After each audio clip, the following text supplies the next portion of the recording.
All right, guys, what's happening? Frag-Jitsu here. I'm going to come at you today with a look at the Alghabra Eye of Seven Hills here. I've had this fragrance for quite a while, and I do want to run through a nice review of it. Now, before we get directly to this fragrance, this falls into the sphere of pseudo-gourmand tobacco scents, which are usually ambery, vanilla heavy, sticky, kind of rummy, boozy. That whole fragrance profile, think Tom Ford's Tobacco Vanille, Carlisle, Mancera-Red Tobacco Intense, Triumph of Bacchus, Chergui, even from Serge Lutens, so many more. Just that syrupy, sticky, almost fully gourmand, but something in these always holds it back from being a full-blown gourmand, kind of like a contrast. Generally, I'd say complexity and depth are the two metrics that kind of always have, you always have complexity and depth with this genre of fragrance. So looking at that genre of fragrance, I do have quite a bit of experience with this genre because I enjoy this genre of pseudo-gourmand tobaccos.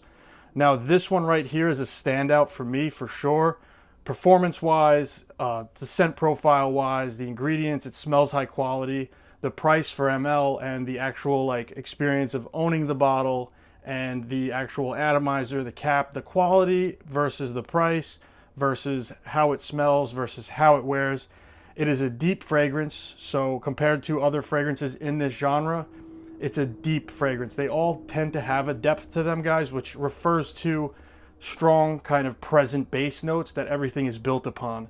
Complexity comes down the road. Complexity means it has multiple nuances in the fragrance. Some things like Triumph of Bacchus, for example, are deep but not very complex. They're very just a deep fragrance. This is Triumph of Bacchus by Argos.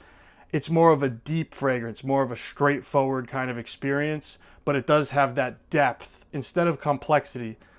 Some of these fragrances have both. Now, I think depth and complexity, check both of those off for this Alghabra Eye of Seven Hills. I'll show you guys the box really quick, but if you were just doing some research and you wanted to hear a quick opinion on it, that's it right now for this. I would rate this extremely highly among its class. I would rate this extremely highly in recommendability for trying.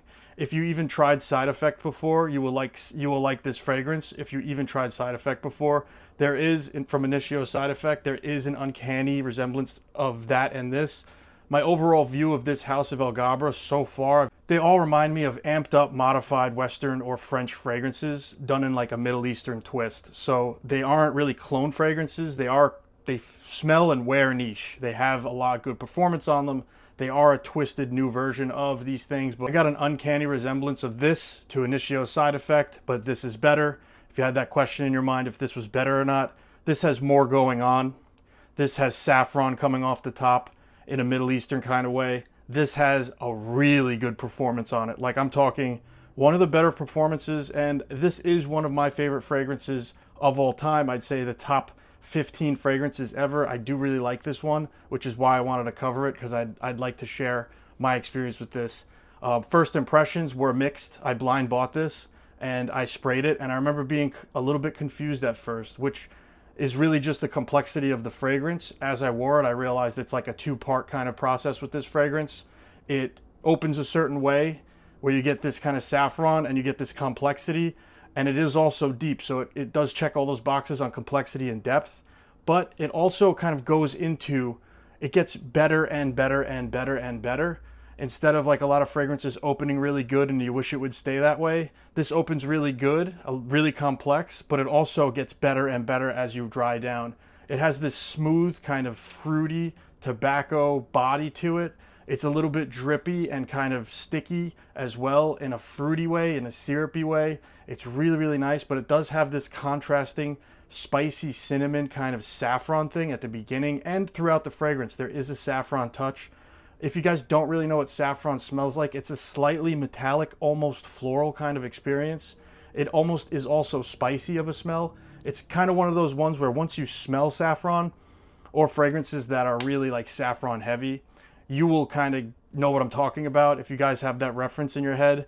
This has this really complex nature to it. It's not a very simple fragrance. It is deep as well, so it does have a really strong body of it. Like, the dry down is strong. It's not a weak dry down. This thing lasts for a long time. I really like its performance. I think for the 50 ml bottle, you are getting it pretty good price at around that 130 mark. I don't know if I would go more than that for this. It is a niche fragrance. It is not like a mass-produced fragrance. I mean, it's not like a designer fragrance. It's much more.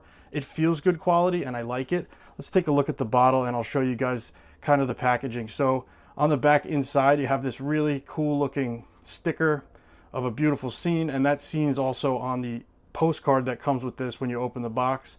And it's Eye of Seven Hills. It's a hit, absolutely a hit. It is the middle of summer right now, and I wear this in the middle of summer.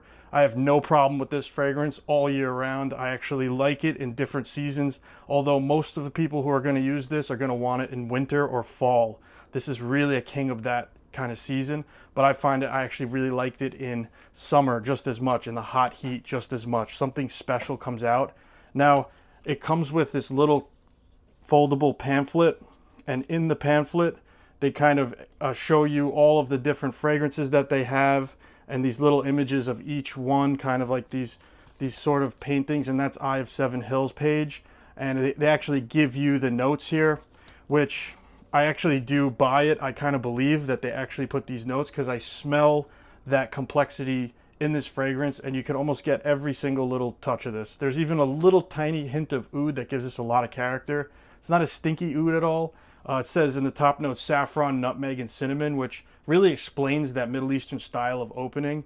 Whiskey, benzoin, vanilla, tonka beans, orris, patchouli, and tobacco. That just gives it like this heart, this body, this very good dry down that you get to. Even in some of the opening, you get some of that too. Like whiskey for me is a very hard note to smell. I don't always understand whiskey and rum accords personally, and I do get that in this fragrance. It's actually pretty pronounced. You get a boozy, sticky nature to this.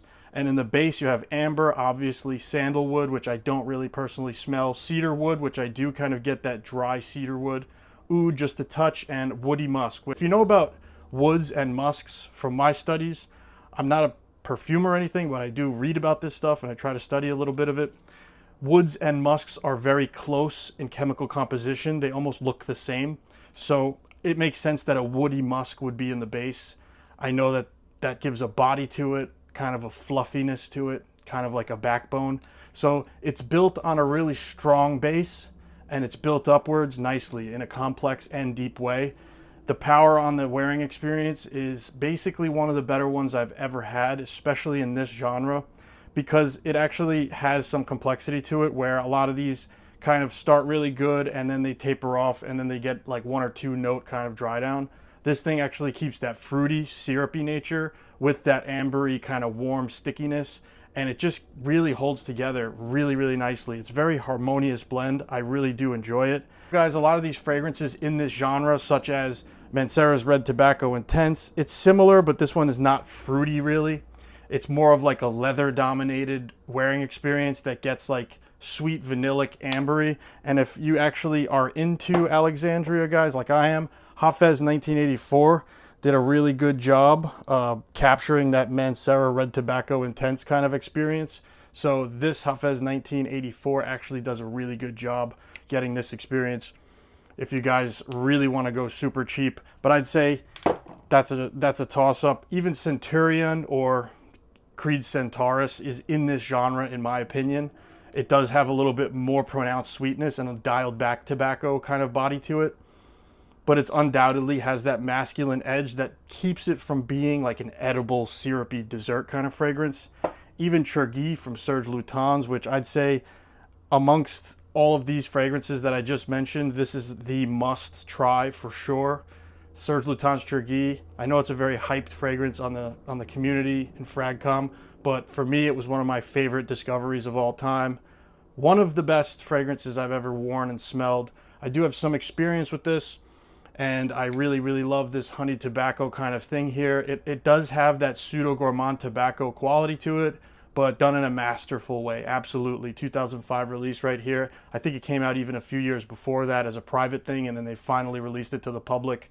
But this Serge Lutens right here, this one and Santal Majuscule both have my mind blown. So if I want to send you guys down another rabbit hole, Chergui is really, really a must. If you're kind of curious about this fragrance style, I'd say if you smelled Carlisle, you kind of get the same kind of genre. They are all distinctly different and they all kind of have their own thing to it. But I think Alghabra Eye of Seven Hills stands out to me, and I would get this again, where out of all the ones I just mentioned, the only one I would get again is Chergui. So I do like these equally as much. So I'd say, guys, out of all of these PSEUDO-GOURMAND-TOBACCO scents, these two are really standouts, and I would have to rate them basically flawless. I don't think there's anything I could change about this Alghabra Eye of Seven Hills. It's just really great, easy wear fragrance. I like it a lot. Chergui is also another fragrance that is much different than that. It's not the same wearing experience, guys, but it is also a very great legendary fragrance that you could definitely send you down the rabbit hole. It doesn't have the same smell at all, but it is in the same family. And it's probably the reference fragrance for all of this category, in my opinion. It's probably the one you might want to start with. So overall, guys, just a quick look. I really like this fragrance. I think everybody should have their eyes on it. I know it's the middle of summer as the recording of this video. I still wear it in this season, and it's just great. Performance is really, really good. Like, I don't know if I could even ask for better performance. This is actually one of the better ones in my whole kind of mix here, and I have a lot of fragrances. This one really does rise to the top. Keeps me interested, even though I've had it for a while. I've used almost half of it already. I mean, it's just a really good fragrance. Eye of Seven Hills, I guess it deserves the hype. It did have a little hype. I don't know if this is free bottle brigade or not, so you guys, I'm not shilling at all for this company, but I do have to say this is one of those ones that I would get again and again. I would get this again and again, and when I run out, I definitely will rebuy this and have this experience again. This is one of those lifelong ones for me. I really do like it a lot. It has complexity, and I think in its class, it does rise to the top. It doesn't have simplicity. It's complex, but it's not overdone. It still has roundedness, but it does have these distinguished features that pop out. I really like it a lot. It's one of those. It's a little bit unisex, but I'd say leaning on the masculine side due to the sort of exotic, spicy natures to it. I do really like it, though, and it's more interesting than a lot of other fragrances in this category. If you want to go outright masculine, there is a route to take, but this one right here is just really great. So if you guys did like initio-side effect, that one, this is very similar in the way it's fruity and the way it presents. The same kind of sweetness in that, the same kind of identity to that. But that one seems almost bald in comparison to this. It seems almost naked in comparison to this. I wouldn't even be able to compare them. This is way better version of it. I mean, even the wearing experience and like the performance on this is way better. Hopefully Parfums de Marley doesn't come crashing down on me, or Initio doesn't come crashing down on me for, you know, offering this as a clone to it, because it's really not a clone, but it is an exceptional fragrance and it is worth talking about. So I'm glad to share this with you guys. It's really a good experience for me to get this out there. This is a good fragrance worthy of the hype, and I really do enjoy it. If you guys got anything from this video, please subscribe, like, talk to me in the comments. If you have experience with this or that PSEUDO-GOURMAND-TOBACCO experience, let me know in the comments what your favorite PSEUDO-GOURMAND-TOBACCO fragrances are. All right, with that being said, I'm out. Peace.